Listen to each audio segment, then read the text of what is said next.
শুধুমাত্র এই দোয়াটি একবার পড়েন, আল্লাহ তাআলা আপনার 90 বছরের গুনাহ মাফ করে দেবেন ইনশাআল্লাহ।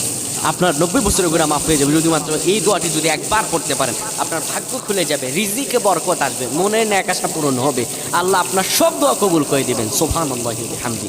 এত ফজিলত, এই দোয়াটা আপনারা শেয়ার করে দিবেন। এই যুবকেরা, আমল না করেও সওয়াব পাবা। তোমার একটি শেয়ারে, একটা বাটনে প্রেস করে তুমি সওয়াব পেয়ে যাবা। কারণ তুমি আমল না করো, অন্য কেউ যদি তোমার শেয়ারের বদৌলতে আমল করে, সওয়াব তুমি পেয়ে যাবা। নবীজির হাদিস। আমার ভাইয়েরা, আল্লাহর কাছে দোয়া করা, আল্লাহর কাছে দোয়া চাওয়া, এটি হলো মুমিনদের কাজ। আমার আল্লাহ বান্দাকে বলেন, বান্দারে উদউনি আস্তাজিব লাকুম, আমার কাছে চাও, আমার কাছে চাইলে আমি আল্লাহ তোমাকে দিয়ে দিব।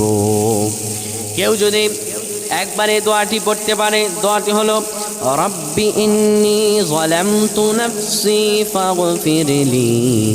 কেউ যদি এই দোয়াটা একবার পড়তে পারে, আমার আল্লাহ তাআলা তার 90